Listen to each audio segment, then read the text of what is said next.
Hello बच्चों, कैसे हो? ठीक हो ना सब? ध्यान रखना अपना, ठीक है? शुरू करें? चलो शुरू करते हैं, ठीक है? देखो, आज ये लास्ट वीडियो है हमारी, ठीक है? इसमें हम क्या करेंगे? वर्ड प्रॉब्लम्स करेंगे, ठीक है? और फिर अगली वीडियो से नया चैप्टर स्टार्ट करेंगे। आई बात समझ में? इनके अलावा भी बहुत से क्वेश्चन होते हैं जो अब तुम अपने दिमाग से करोगे सोल्व, ठीक है? अब मैं तो करवा दिया कि अगर क्या अलजेब्रा वाले क्वेश्चन कैसे करते हैं, है ना? अब कैसे करना है वो तुम्हें देखना है, ठीक है?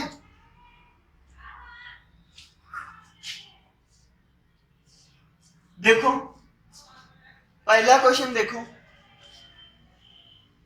पांच संख्याओं 5, 8, x 12 और x-3 कितनी संख्याएं हैं? 5।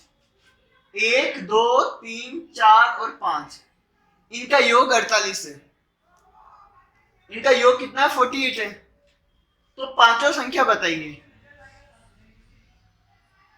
देखो, 5 संख्या दे रखी है, हमें पांचों संख्याएं पूछी है। इनमें से 3 तो हमें पता है, ये और ये नहीं पता, ये 2 और निकाल लिए, ठीक है? तो पहले क्या करेंगे? समीकरण बनाएंगे। समीकरण क्या कहता है कि इन सबका योग 48 है ना? तो इन सबका योग कर दो।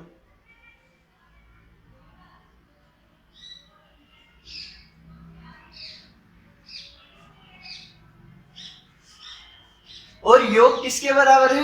48 के बराबर, ठीक है? देखो, 5, 8, x 12 और x-3 इनका योग किया, किसके बराबर है? 48 के बराबर। हमें क्या निकालना है? x निकालना है। तो देखो, यहां पे x है और यहां पे x है, ठीक है? ठीक है, इनको जोड़ देंगे।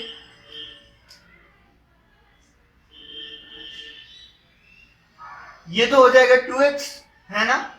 और ये देखो, 8 + 5 13, 13 + 12 25, 25 में से 3 गया 22।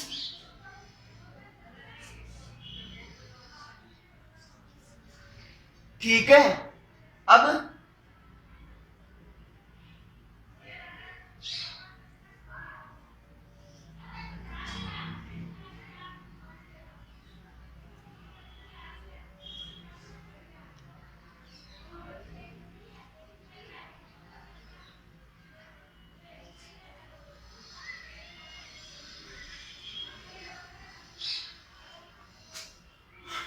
क्या आंसर आया? x बराबर 13, ठीक है? मतलब x कितना है? 13। हमें क्या पूछा है? पांचों संख्याएं पूछी है, पांचों, है ना? तो पहली संख्या तो क्या है? तो पांचों संख्याएं कौन कौन सी होगी? 5, 8, 13, 12 और x-3। 13 - 3 कितना होता है? 10, ठीक है? 13 - 3 कितना होता है? 10। आई बात समझ में? तो ये क्वेश्चन समझ में आया। समीकरण हमें क्या करनी थी? इनका योग 48 है, ठीक है? यहां से x निकल जाएगा और x से हमें जो निकालना है वो हम निकाल देंगे, ठीक है?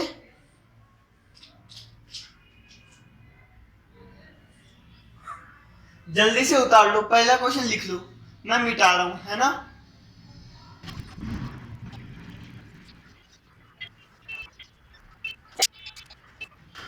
देखो, 7 संख्याओं का औसत 8 है। ये औसत वाला क्वेश्चन है ना? ये हमने औसत वाले चैप्टर में भी पढ़ा था। यहाँ फिर करते हैं ना, यहाँ अलजेब्रा से करके देखते हैं, ठीक है? 7 संख्याओं का औसत 8 है। 7 संख्याएं हैं, उसका औसत कितना है? 8, ठीक है? उनमें से 6 संख्याओं का औसत 7 है। पहले 7 संख्याएं थी, उनका औसत 8 है ना? इन 7 में से 6 संख्याओं का औसत कितना है? 7 है। ठीक है, तो 7वीं संख्या क्या होगी? 7 संख्याओं का औसत पता है और 6 संख्याओं का औसत पता है, तो जो छठी के बाद जो 7वीं बच गई वो संख्या हमें पूछी है ना? तो औसत वाले चैप्टर में हमने क्या किया था? 7 संख्या का औसत पता है तो यहां से योग निकाला था, है ना? 7 संख्या का योग क्या आएगा? इसको उससे गुणा कर देंगे, है ना? योग यही तो आएगा कि जितनी संख्या है उसको औसत से गुणा कर देते हैं, तो 7 8 जा 56 योग आएगा, है ना? और 6 संख्याओं का औसत दिया है तो 6 संख्याओं का योग क्या आएगा? 6 7 जा 42, है ना?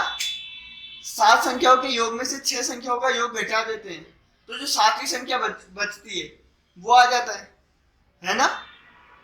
ऐसे ही किया था हमने योग ये औसत वाले चैप्टर में। अब इसको हम किससे कर रहे हैं? अब इसको हम कर रहे हैं ये अलजेब्रा वाले चैप्टर से, ठीक है? तो देखो 7 संख्याओं का औसत 8 है, तो करना तो वही है।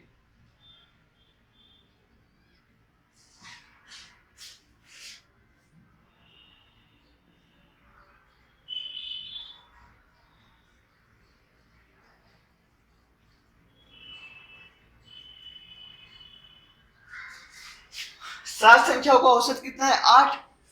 तो 7 संख्याओं का योग क्या आ जाएगा?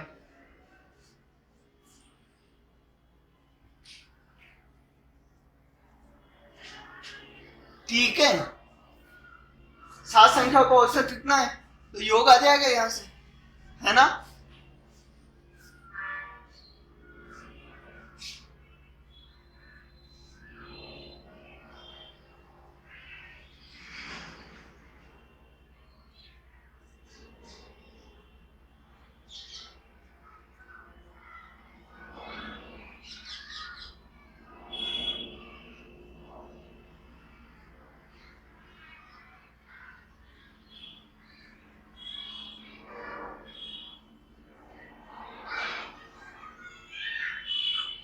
देखो 6 संख्याओं का औसत बराबर 7 है ना? तो 6 संख्याओं का योग कितना आ जाएगा? 42। 7 संख्याओं का योग ये है, 6 संख्याओं का योग ये है, इसमें से क्या 7 संख्याओं के योग में से 6 संख्याओं का योग घटा देंगे तो जो 7वीं संख्या होगी वो आ जाएगी, है ना? ऐसे भी कर सकते हैं या फिर ऐसे भी कर सकते हैं कि ये 6 संख्याओं का योग है 42, ठीक है? ये 6 संख्याओं का योग है, इसमें अगर 7वीं संख्या में जोड़ दूं, 7वीं संख्या मान लो x है ना? ये x अगर जोड़ दूं तो 7 संख्याओं का योग आ जाएगा, ठीक है? आई बात समझ में? 42 प्लस x बराबर 56। 6 संख्याओं का योग, उसमें अगर 7वीं संख्या जोड़ दूं तो 7 संख्याओं का योग आ जाएगा, ठीक है? तो x आएगा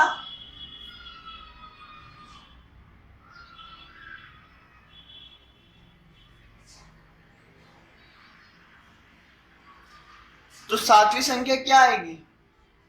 14, ठीक है?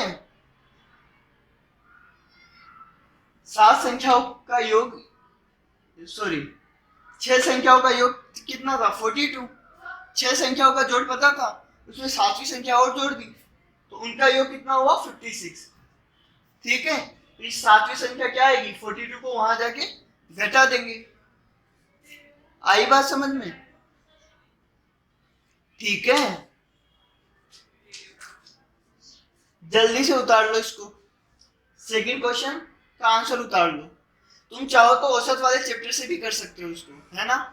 और चाहो तो ऐसे भी, मतलब ऐसे करना ही ज्यादा सही रहता है क्योंकि इससे अपनी प्रैक्टिस भी हो जाएगी अलजेब्रा की और ऐसे आंसर भी सही आएगा, क्योंकि अलजेब्रा में जो अपन सोच रहे होते हैं वही अपन बोर्ड इस पे लिख देते हैं, ठीक है?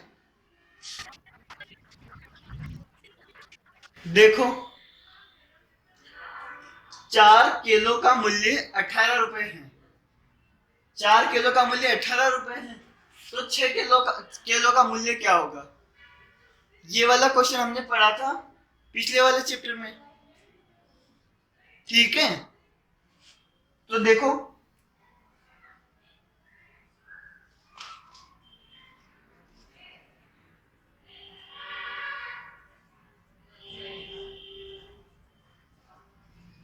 ठीक है, 4 किलो का मूल्य 18 रुपए, तो पहले 1 केले का निकाल लो।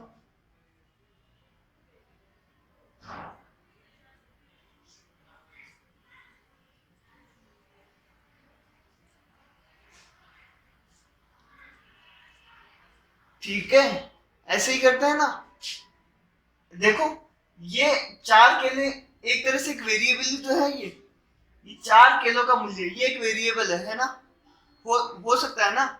तो अगर ये 4 नीचे चला जाएगा तो यहाँ 1 ही बचेगा, तो वही किया हमने, 4 को नीचे भेज दिया, 1 केला आ गया, ठीक है। अब हमें 6 किलो का निकालना है।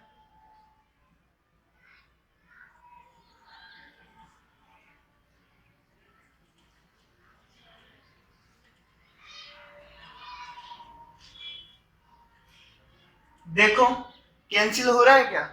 तो 4 और 6 हो रहा है, 4 दो से हो रहा है, और ये भी 2 से हो रहा है, ठीक है। तो इसका आंसर आएगा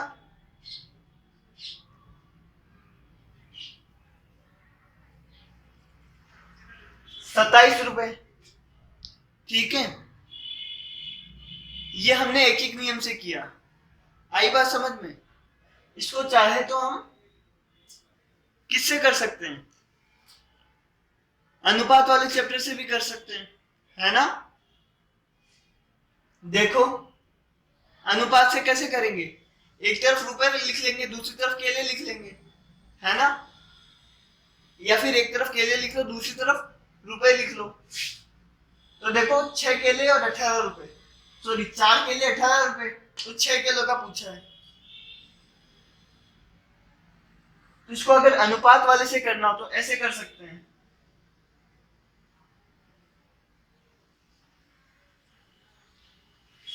ठीक है, सीधा अनुपात ही होगा ये। सीधा अनुपात क्या बोलता था?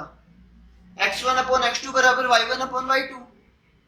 तो 4/6 बराबर 18 जो पता करना है, ठीक है। जो पता करना है उसको x मान लिया, तुम चाहो तो y मान लो, चाहे तो y2 मान लो, जो तुम्हें मानना है वो मान लो। आई बात समझ में? अब हमें x निकालना है, तो हम क्या करेंगे, ये x नीचे है, इसको उधर ले जाएंगे तो ऊपर आ जाएगा।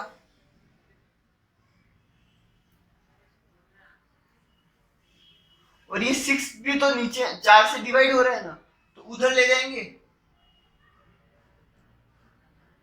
आई बात समझ में? इसको उधर ले गए, इसको उधर ले गए, ठीक है।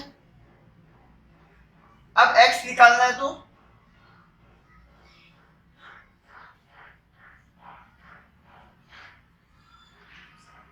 ठीक है 4 नीचे चला जाएगा, 27 रुपए आ जाएगा। आई बात समझ में? तो ये तीसरा वाला क्वेश्चन हो गया। ये पिछले चैप्टर का सवाल था, ये मैंने यहां भी करवा दिया, मतलब x आया था ना इसलिए करवा दिया, ठीक है। आई बात समझ में? आगे देखो, एक लकड़ी का आधा हिस्सा, एक लकड़ी का आधा हिस्सा, कितना हिस्सा? आधा हिस्सा मिट्टी में फंसा है, मिट्टी में धंसा है। यहां देखो, ऐसा क्वेश्चन हमने किया था फ्रैक्शन वाले चैप्टर में। कौन से? भिन्न वाले चैप्टर में, ठीक है, किया था वहां पे। अब यहां हम फिर से कर रहे हैं, सेम नहीं है पर लगभग वैसा ही है ना। उसमें मतलब ऐसा था कि इतना हिस्सा पानी में है, इतना हिस्सा मिट्टी में है, इतना बचा हुआ है ना। किया था ना हमने ऐसा। तो हम क्या मानते थे उसमें कि मान लो पूरा हिस्सा एक है ना, ठीक है, उसका 1/4 आधा वो सब निकाल लेते थे। अब अलजेब्रा वाले चैप्टर में हम क्या करेंगे, x मान लेंगे, ठीक है। एक मानने की जरूरत नहीं है, x मान लेंगे, ठीक है। चाहो तो एक मान के भी कर सकते हो, तुम्हारी मर्जी है, ठीक है।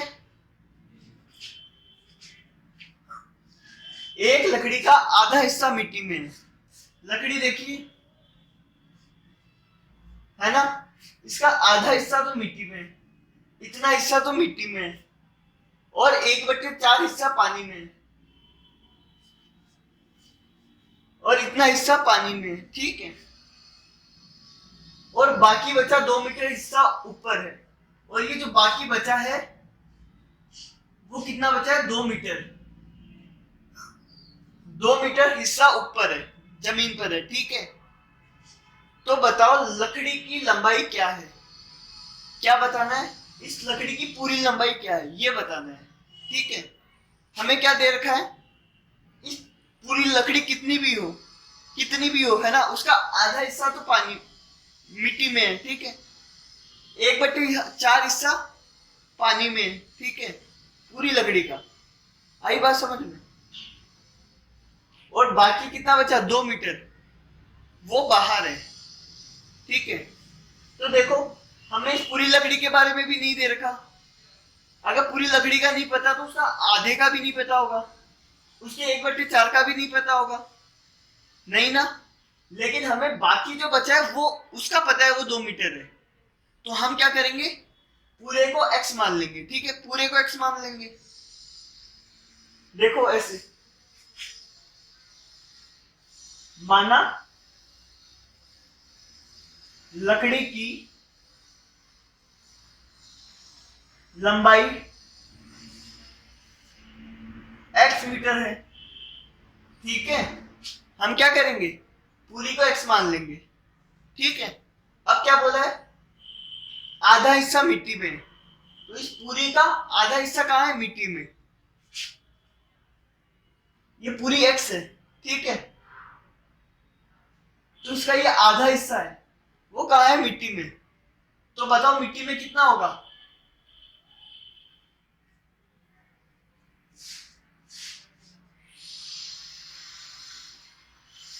इतना ही होगा ना, ये पूरा x है तो उसका आधा x/2, ये कितना है, ये कहाँ है, मिट्टी में, ठीक है। और फिर पानी में,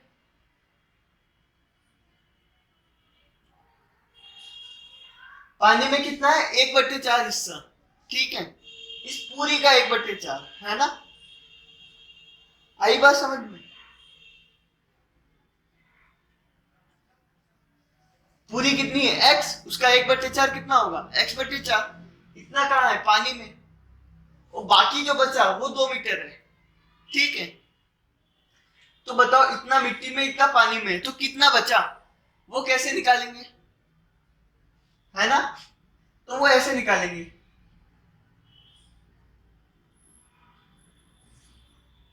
कैसे निकालते हैं, पूरे में से इन दोनों को जोड़कर घटा देते हैं, यही करते हैं। पूरा x है, इतना मिट्टी में, इतना पानी में, है ना, तो इस पूरे में से इतना घटा देंगे, इस पूरे में से इतना घटा देंगे, है ना। तो ये जो बाहर वाला है वो आ जाएगा ना, ठीक है।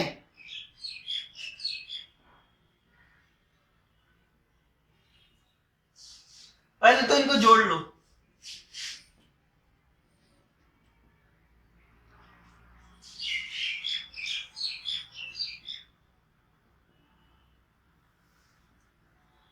थ्री एक्स बट्टे फोर, है ना।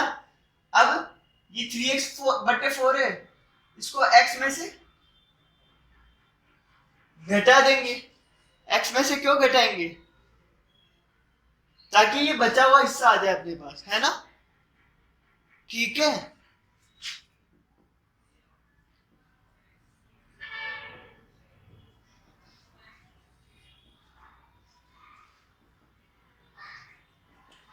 देखो कितना बचा, x/4 मीटर बच गया, बाहर कितना है, x/4 मीटर, ठीक है। और हमें यह भी पता है कि बाहर 2 मीटर है, ये तो x की टर्म्स में हमने निकाल लिया, बचा हुआ, है ना। पूरा x माना था, इतना पानी में x/2, x/2 मिट्टी में है, x/4 पानी में है। इन दोनों को जोड़ लेंगे तो मिट्टी और पानी का आ जाएगा, और पूरे में से इस मिट्टी और पानी का घटा देंगे तो बाकी बचे हुए का आ जाएगा। ठीक है, बाकी बचा हुआ कितना आया, x/4 मीटर। और क्वेश्चन में क्या बोला है, बाकी बचा हुआ 2 मीटर है ना। तो बाकी बचा हुआ इतना भी है और इतना भी है, इसका मतलब दोनों बराबर है। तो समीकरण बना दो। समीकरण क्या बनेगा, जो x/4 होगा वो कितना होगा, 2। x/4 कितना होगा, 2। x बराबर कितना हो जाएगा, 8 मीटर। x बराबर क्या हो जाएगा, 8 मीटर। ठीक है, x किसको माना था हमने, पूरी लंबाई को x माना था ना, तो ये लंबाई कितनी हो जाएगी, 8 मीटर। ठीक है, तो ये 8 मीटर हो गया। इसका आधा 4 मीटर वो मिट्टी में है, और 8/4 2 मीटर इधर है। 4 + 2 6 + 2 8। ठीक है, तो लंबाई कितनी हो जाएगी, 8 मीटर। आई बात समझ में, जल्दी उतार लो, तीसरा और चौथा उतार लो, है ना, फटाफट से। अगला क्वेश्चन देखो,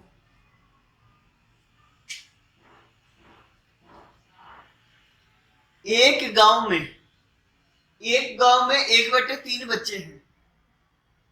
एक गांव में 1/3 तो बच्चे हैं, है ना। 2/5 युवा है, 1/4 वयस्क है। ठीक है, और बाकी बुजुर्ग है। बाकी कौन है, बुजुर्ग। ठीक है, तो बताओ गांव में कितने बुजुर्ग हैं, हमें बताना है गांव में कितने बुजुर्ग हैं। यदि गांव की जनसंख्या इतनी है, हमें क्या कहा, गांव की जनसंख्या इतनी है ना, तो गांव में बुजुर्ग कितने हैं। ठीक है, तो ये 1/3 बच्चे हैं, इसका क्या मतलब है, जो पूरी जनसंख्या होगी उसका 1/3 बच्चे हैं ना। आई बात समझ में, जितने लोग रहते हैं उसका 1/3, मतलब उसका तीसरा हिस्सा बच्चे हैं। ठीक है, आई बात समझ में। 2/5 जवान लोग हैं, 1/4 बड़े लोग हैं, और बाकी जो बच गए वो कौन है, बूढ़े। ठीक है, तो कितने बुजुर्ग है ये पूछा है, तो इसमें तो जनसंख्या पहले से ही दे रखी है, तो इसमें एक्स मानने की जरूरत ही नहीं है, इसमें साफ साफ ही पता चल जाएगा। ऐसा क्वेश्चन मैंने पहले भी करवाया था। ठीक है, क्या होता है, ये जो हिस्से हैं 1/3 हिस्सा, 2/5, ठीक है, ये टोटल 1 होता है ना, टोटल 1 होता है। क्या करो, इसको इसको और इसको जोड़ दो और 1 में से घटा दो, तो बुजुर्ग का हिस्सा आ जाएगा। ठीक है, आई बात समझ में, बुजुर्ग का हिस्सा आ जाएगा, और बुजुर्ग का हिस्सा उसको इससे गुना कर दो तो कितने बुजुर्ग है वो आ जाएंगे। ठीक है, नहीं तो ऐसे कर लो,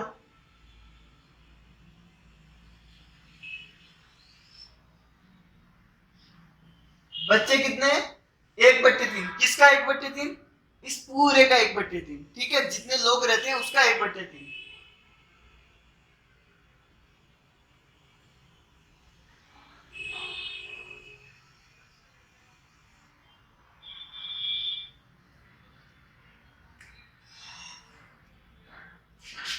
ये तो बच्चे आ गए, है ना।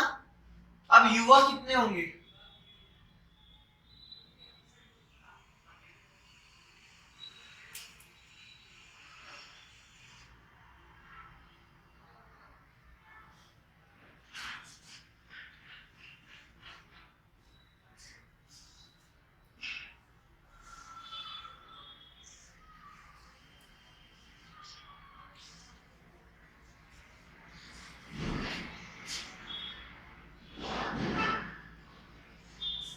और वयस्क कितने हैं,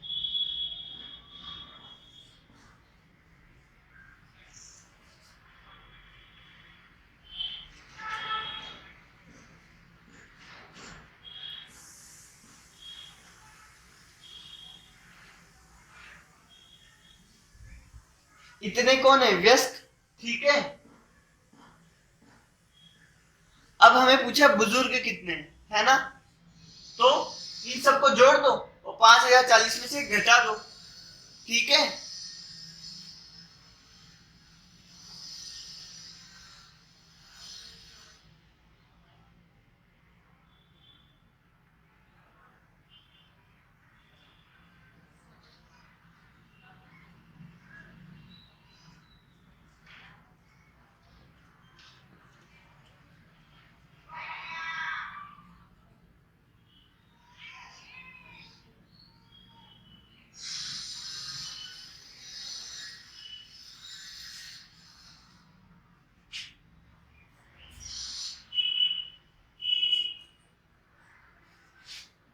नाइन्टी फोर बुजुर्ग है, मतलब 94 बूढ़े लोग हैं। ठीक है, बहुत कम है, पता नहीं क्यों।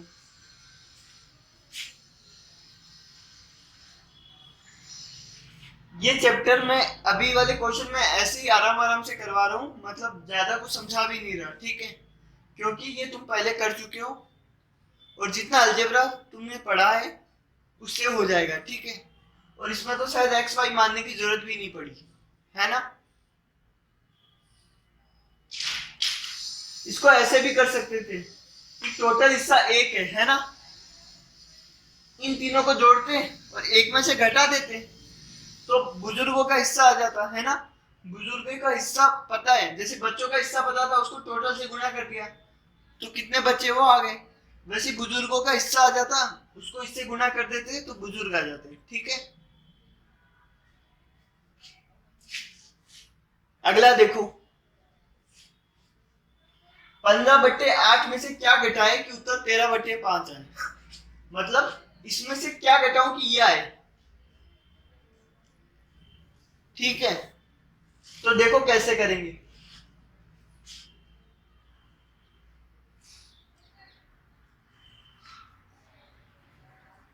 क्या करेंगे, माना x घटाए। ठीक है,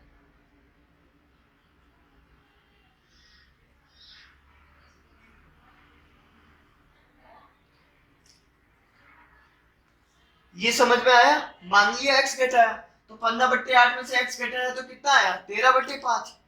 आई बात समझ में? अब क्या करेंगे, x निकालना है ना, तो 15/8 को उधर भेज देंगे, यहां बचेगा माइनस का x।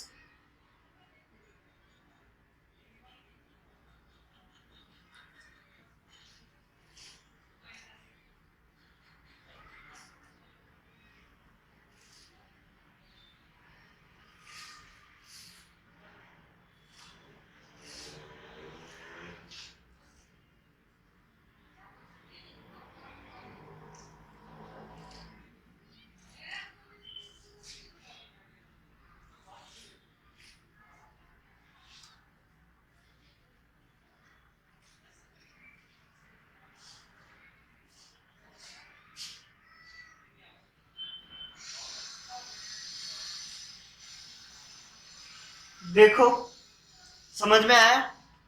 15/8 में से x घटाया तो 13/5 आया, है ना? 15/8 को वहां भेज दिया तो यहाँ माइनस एक्स बचा, वहां वो जाके माइनस हो गया। ठीक है, फिर एलसीएम लिया इन दोनों का, 40 आया। ठीक है, कर लोगे ना ये? माइनस का 29/40, मतलब 15/8 में से माइनस का 29/40 घटाओगे तो 13/5 आएगा। ठीक है, आई बात समझ में?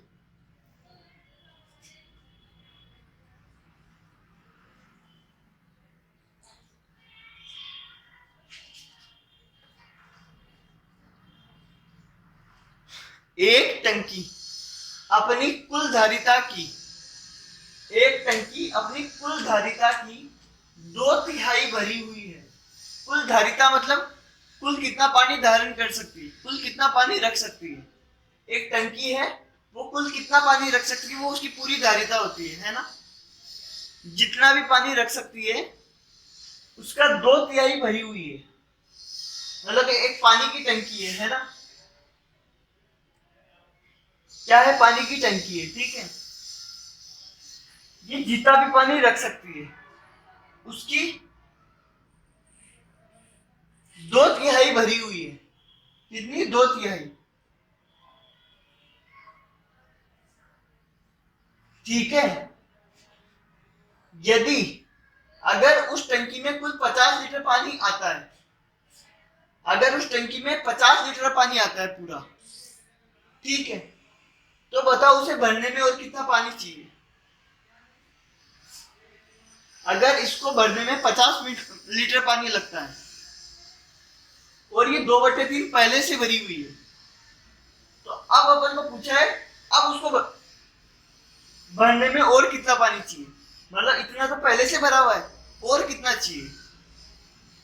तो क्या करेंगे इसमें? इस पूरे में से इतना घटा देंगे। ठीक है, यही करेंगे हम, है ना? तो ये पूरा कितना लेता है? इसमें 50 लीटर पानी आता है इसमें टोटल, है ना?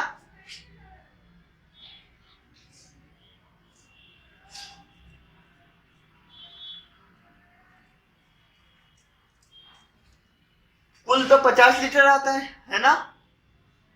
कितना भरा हुआ है ये? इस पूरे का 2/3। ये पूरा कितना है? 50। 50 का 2/3। ठीक है, कितना भरा हुआ है?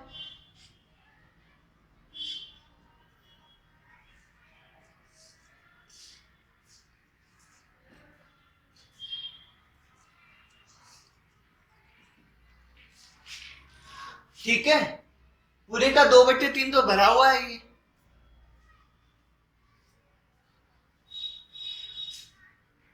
आई बात समझ में? अब कितना खाली है? भरा हुआ कितना है ये? 100/3 लीटर इतना भरा हुआ है ना? इतना लीटर। ठीक है, इतना हिस्सा नहीं, इतना लीटर भरा हुआ है। अब कितना खाली है वो पूछा है हमें, क्योंकि कितना पानी आ सकता है, जितना खाली है उतना पानी और आ सकता है ना? तो हम क्या करेंगे? खाली वाला निकाल लेंगे। पूरा 50 था, उसमें से भरा हुआ हटा दिया हमने। पूरा 50 था, उसमें से भरा वाला हटा देंगे।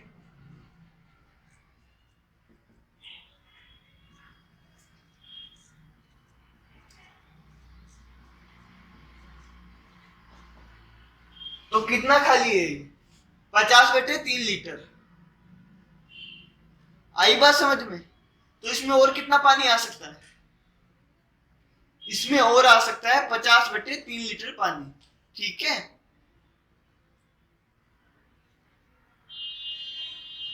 तो देखो टंकी की पूरी धारिता का 2/3 ये भरी हुई थी। जो इसका पूरा था ना, उसका 2/3 भरी हुई थी। तो पूरा कितना था? दे रखा है पूरा 50 आता है इसमें, है ना? तो 50 का 2/3 इतना तो भरा हुआ था। तो देखो 50 का 2/3, ठीक है, ऐसे ही निकालते हैं, है ना? इतना भरा हुआ था। अब खाली कितना था? कितना खाली था? पूरा 50 था। 50 में से जितना भरा हुआ है वो हटा दो, खाली आ जाएगा। ठीक है,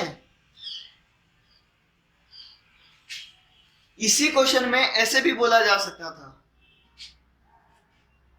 कि 2/3 तो भरी हुई है और 50 लीटर पहले से खाली है।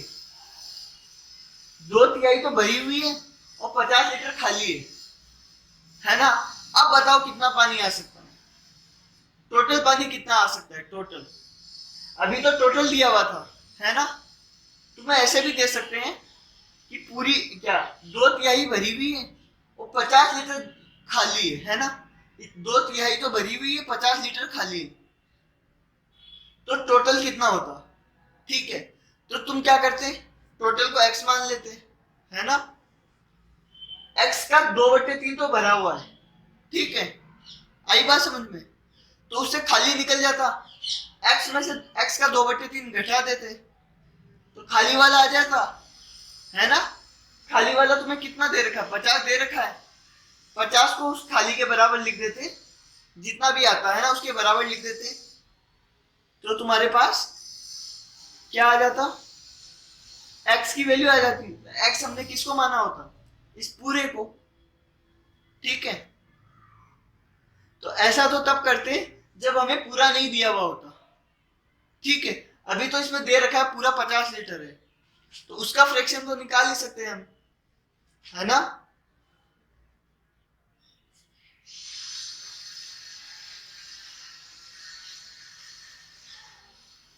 देखो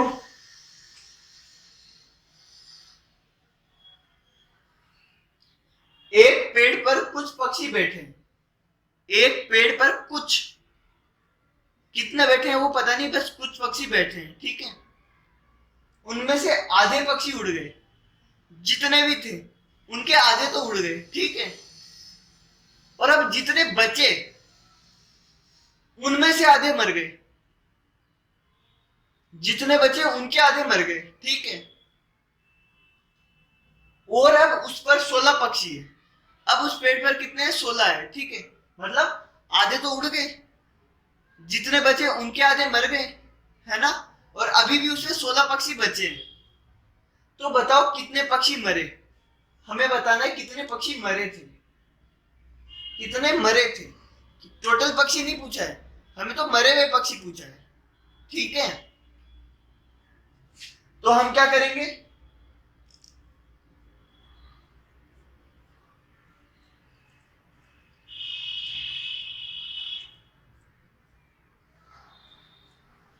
क्या लिखा, माना कुल पक्षी x थे, ठीक है। ये मान लो कि टोटल x पक्षी से, है ना, क्योंकि टोटल दे नहीं रखा है ना हमें, तो मान लो टोटल पक्षी x थे, ठीक है। उसके आधे उड़ गए, x का आधा उड़ गया, उड़ गए, है ना।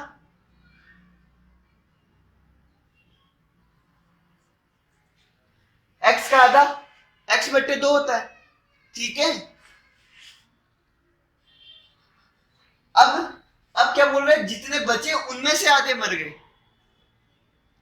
जितने बचे उनमें से आधे मर गए, तो कितने बचे पहले वो निकालना पड़ेगा, है ना। तो टोटल x थे,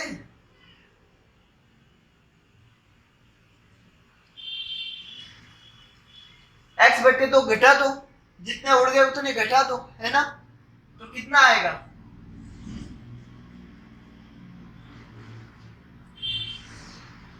आधे उड़ गए तो आधे ही बच गए, है ना। तो x/2 उड़ गए, x/2 बच गए, है ना। अब बोला जितने बचे उनमें से आधे मर गए, कितने बचे थे, x/2, उनका आधा मर गए।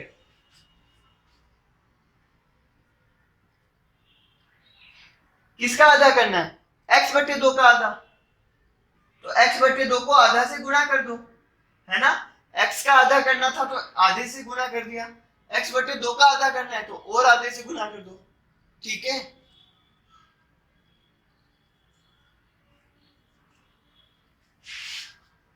x/4 मर गए, आई बात समझ में। अब उस पर 16 पक्षी बचे हैं, क्या बोला है, 16 बचे हैं, ठीक है। तो तुम यहां से भी निकाल सकते हो कितने बचे, है ना। x/2 उड़ गए, x/4 मर गए, है ना। तो कितने बचे, कितने बचे, इस पूरे में से इन दोनों को जोड़कर घटा दो, ठीक है। या फिर पहले x/2 बचे थे, है ना, उसमें से x/4 मर गए, तो बचेंगे कितने, जितने पहले थे उनमें से ये घटा दो, तो कितने बचेंगे,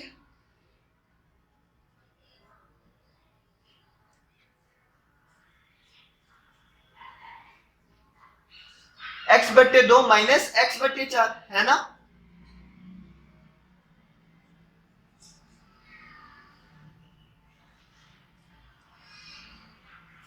तो x/4 बच गए, ठीक है। मतलब देखो ये था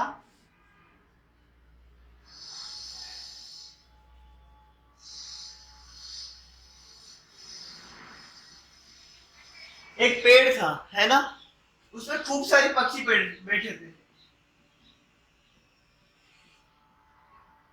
खूब सारे पक्षी बैठे थे, ठीक है। उनमें से आधे मर गए, सॉरी आधे उड़ गए, तो हमने ये सबको मान लिया था x, है ना। आधे उड़ गए तो x बटे 2 उड़ गए, तो कितने बचे? x में से x बटे 2 घटा देंगे तो x बटे 2 ही आएगा, है ना। x बटे 2 बच गए, मतलब इनमें से आधे जब उड़ गए तो x बटे 2 बच गए। अब इस x बटे 2 में भी आधे मर गए, तो इसका आधा कितना आता है? x बटे 4। ठीक है, इतने मर गए, तो कितने बचे? x बटे 2 थे पहले से, उनमें से x बटे 4 मर गए, है ना। तो हम क्या करेंगे, x बटे 2 में से x बटे 4 घटा देंगे, तो जितने बच गए वो आ जाएंगे, है ना। कितने बचे? x बटे 4 बच गए। ठीक है,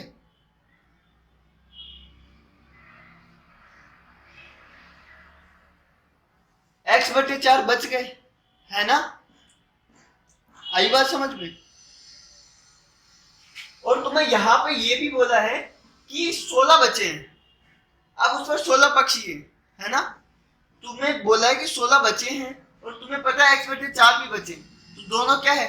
बराबर है ना। यहां लिख रहा हूं,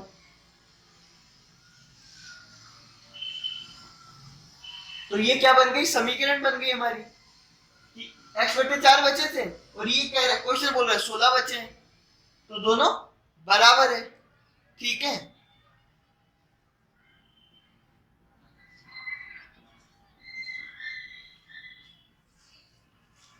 x बराबर आया 64।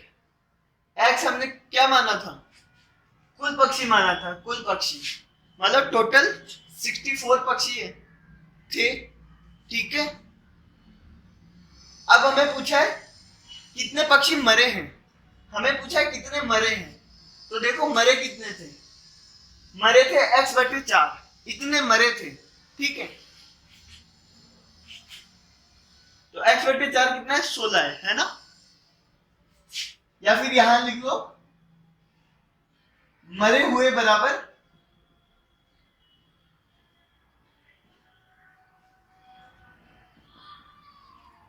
16, टोटल 64 थे। x कितना था? 64, 64 बटे 4 16, तो 16 पक्षी मर गए, है ना।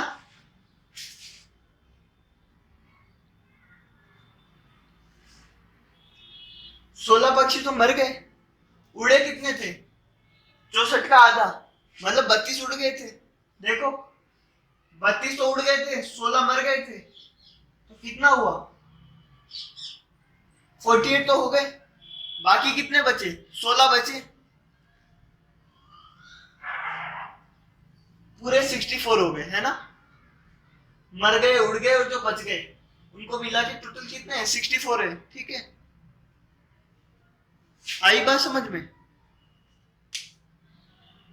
तो तुम्हें मरा हुआ पूछा है, तो मरे हुए कितने हैं? x बटे 4। ठीक है, और तुम्हें अगर ये बोलता कि कितने उड़ गए, तो वो होते x बटे 2, मतलब 64 बटे 2, 32 उड़ गए थे। ठीक है, आई बात समझ में? ठीक है, देखो ये चैप्टर तुम्हारा कंप्लीट हो गया है, बिल्कुल एकदम खत्म हो गया है। अब जो क्वेश्चन आएंगे अपन आगे वाले चैप्टर्स में करते जाएंगे। अब जो भी चैप्टर आएगा वो इसी का मिक्सचर आएगा। ठीक है, आई बात समझ में? जितने भी ये क्वेश्चंस मतलब अपन ने अलजेब्रा जो पढ़ रखा है, एक्स वाई जेड, ये जितना भी पढ़ा है ना, इन्हीं का यूज करना है हमें। ठीक है, उनसे सवाल ज्यादा आसानी से हो जाएंगे। जरूरी नहीं है तो हम हर क्वेश्चन में वो यूज करो, ये यूज करो। ठीक है, पर अगर ये यूज करोगे ना तो इससे तुम्हारा दिमाग भी अच्छा चलेगा और क्वेश्चन भी आसानी से हो जाएंगे। ठीक है, ठीक है, बाय। रुको रुको, अब है ना ये चैप्टर के जितने भी क्वेश्चन है वो दोबारा करके देखना। ठीक है, दोबारा करके देखोगे तो तुम्हें खुद को समझ में आएगा कि हाँ कैसे करते हैं। आई बात समझ में? चलो अब बाय।